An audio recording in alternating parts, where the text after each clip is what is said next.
शिवाजी महाराज, क्रांतिज्योती सावित्रीबाई फुले, माता रमाई,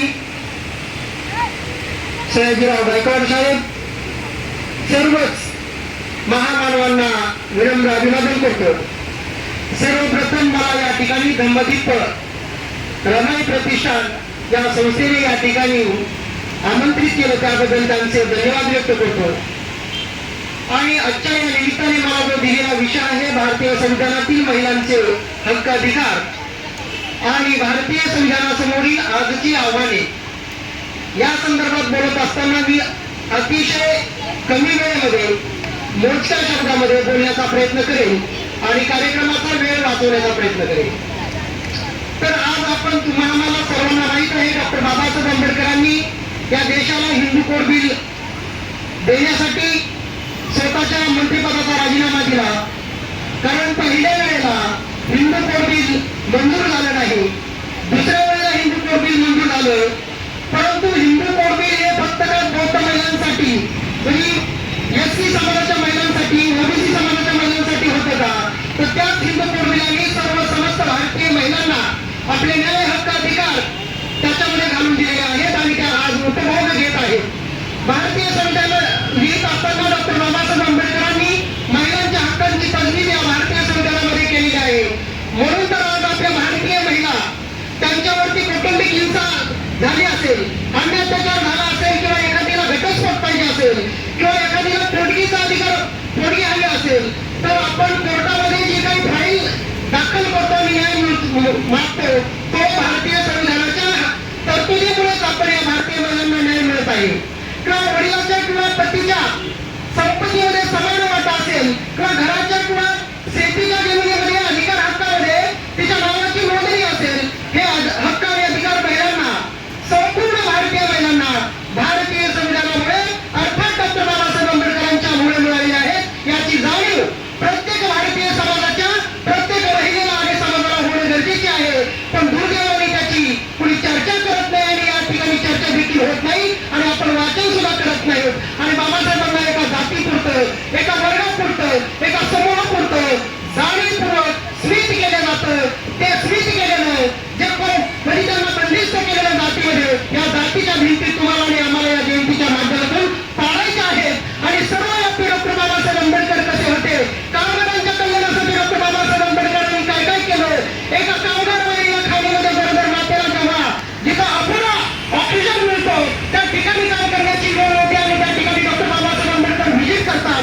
प्रत्यक्ष त्या महिलेवर काय गुदमरते काय प्रसंग होतो तो पाहण्यासाठी प्रत्यक्ष त्या खाणीमध्ये खोल जिथे पुरेसा ऑक्सिजन आहे तिथे बाबासाहेब आंबेडकर स्वतः जातात, अनुभव घेतात आणि त्याच्यानंतर त्या अनुभवातून बरोबर मातेला महिलेला बाळंतपणाच्या अगोदर 3 महिने आणि बाळंतपणाच्या नंतर 3 महिने असे 6 महिने घर पगारी योजनेचं जे प्रयोजन बाबासाहेब आंबेडकर राज्य घटनेत करतात त्याची जाणीव या भारतातील सर्व जातीच्या महिलांना झाली पाहिजे. आणि म्हणून तुमची माता सरस्वती नसून तुमची माता सावित्रीबाई फुले, महात्मा ज्योतिबा फुले आणि डॉक्टर बाबासाहेब आंबेडकर आहेत याची जाणीव तुम्ही आणि आम्ही सर्व समाजाला मिळून दिली पाहिजे. तरच मला वाटतं खऱ्या अर्थानं आजची या 133वी जयंती साजरी करण्याचं महत्व होईल. ज्या पद्धतीने डॉक्टर बाबासाहेब आंबेडकरांना स्मित करण्याचं काम केलं त्याच्या कित्येक पद्धतीने आपल्याला डॉक्टर बाबासाहेब आंबेडकरांना सार्वत्रिक करण्यासाठीचं काम करावं लागेल. फक्त डॉक्टर बाबासाहेब आंबेडकर एससी एसटीचे ओबीसीचे नव्हते तर हे राष्ट्रपुरुष होते, राष्ट्रभक्त होते. कारण या देशामध्ये पहिल्यांदा या रायगड जिल्ह्यामध्ये तरीचा संघर्ष उभा राहिला. तर तरीच्या संघर्षाचं नेतृत्व डॉक्टर बाबासाहेब आंबेडकरांनी दिलं आणि खोटी प्रतिकृती या जुलमी प्रत्येला नष्ट करण्याचं काम सुद्धा डॉक्टर बाबासाहेब आंबेडकरांनी केलं. या परिसरातले नागो पाटील असतील किंवा त्यांचे सहकारी असतील त्यांनी डॉक्टर बाबासाहेब आंबेडकरांच्या नेतृत्वावरती विश्वास ठेवला होता आणि जगातला एकमेव तरीचा संघर्ष ज्या डॉक्टर बाबासाहेब आंबेडकरांनी यशस्वीपणे शेतकऱ्याचा संघर्ष लढला तो शेतकऱ्याचा संघर्ष इथल्या शेतकऱ्यांना कोणी सांगत नाही. तो तुम्ही आणि आम्ही या बहुजन समाजाला सांगितलं पाहिजे आणि जागृत केलं पाहिजे.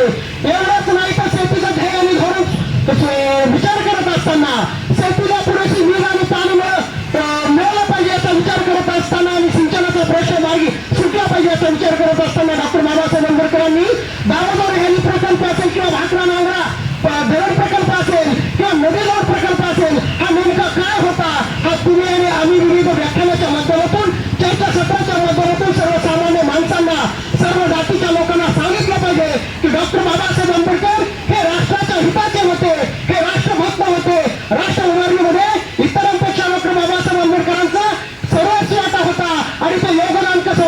हे तुम्हाला नाही आम्हाला सांगण्याची गरज आहे. जो बोलणाऱ्याच्या काय म्हणतात पेरणी इतकाच गहू पण विकत नाही. जर आपल्याला आपली मार्केटिंग जमली नाही तर आपण बाबासाहेबांचं जे काही अपूर्ण स्वप्न आहे तर बाबासाहेबांना जे काही अभिप्राय समाज निर्मितीचं जागृतीचं प्रबोधनाचं त्यांचं जे स्वप्न होतं ते साकार होणार नाही. आणि म्हणून बाबासाहेब म्हणाले होते मला मुझे पडे लिखो लोगों ने धोका दिया. जर त्या काळात डॉक्टर बाबासाहेब आंबेडकर एक तासांनी ते क्रांती करतात. आज तर साहेब लाखो वकील इंजिनियर डॉक्टर आणि शास्त्रज्ञ सुद्धा आपल्यामध्ये आहेत, प्रोफेसर आहेत, तरी सुद्धा डॉक्टर बाबासाहेब आंबेडकरांची चळवळ ज्या काळात बाबासाहेबांनी गतिमान केली होती त्याच तिच्या कितीतरी पाठीमागे आज ही चळवळ गेलेली आहे. आणि म्हणून मला म्हणायचं वाटतंय की धोका केला माझ्याच लोकांनी जे म्हणजे एकदम पोटपीट केले बाबासाहेब म्हणाले होते. तर तो मला इथं बाबासाहेबांची ती मला आठवणीत येते.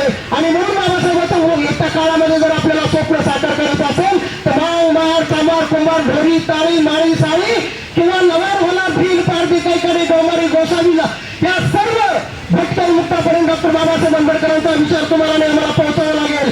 आज भटक्यांनी सुद्धा कैकाडीने सुद्धा पारध्याने सुद्धा बाबासाहेबांचा विचार स्वीकारलेला आहे.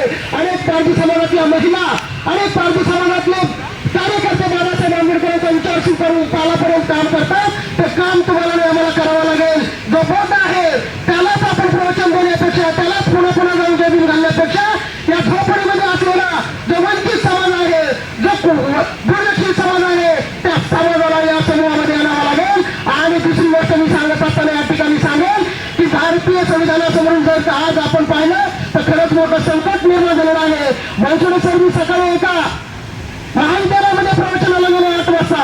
माझं भाषण झाल्याच्या नंतर तिथून एक RSSचा अध्यक्ष होता कार्यक्रमाचा. तो बोललाच नाही पण त्याने त्याच्यासोबतचा जो सहकारी होता त्याला त्याच्या वतीने अध्यक्षीय समारोप करायला गेला. आणि अध्यक्षीय समारोप करत असताना त्यांनी बऱ्याचशा गोष्टी सांगितल्या. म्हणजे मी जे बोललो तिथे कुठेतरी त्यांना खटकलेलं होतं. ते खटकलं त्या विचाराची जी धार असती त्या RSSच्या माणसांना नेहमीच खटकत राहते. आणि म्हणून आपण त्या तीव्रतेने काम केलं पाहिजे.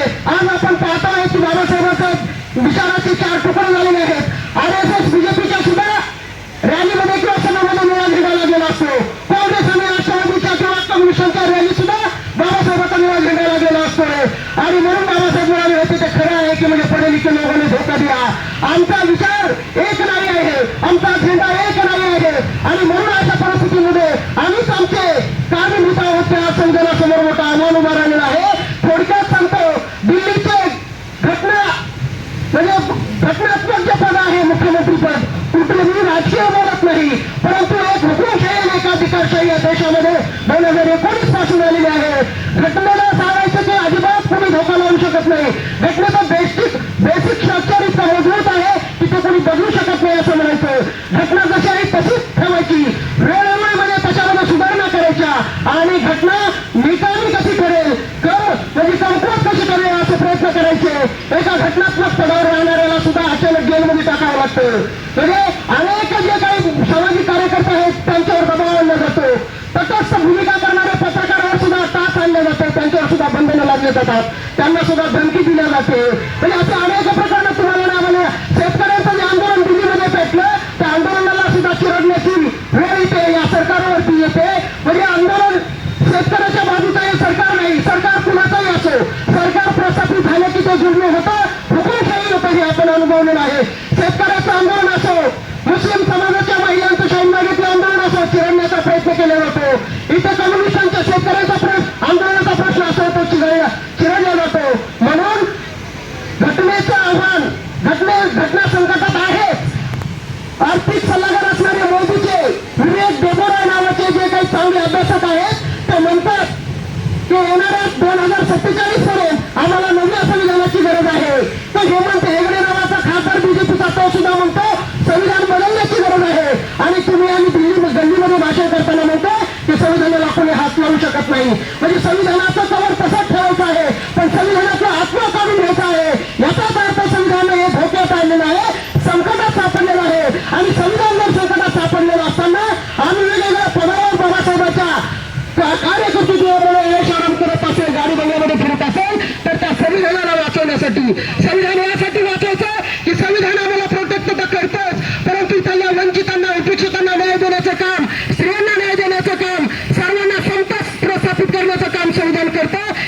महत्वाची ओळख संविधान आहे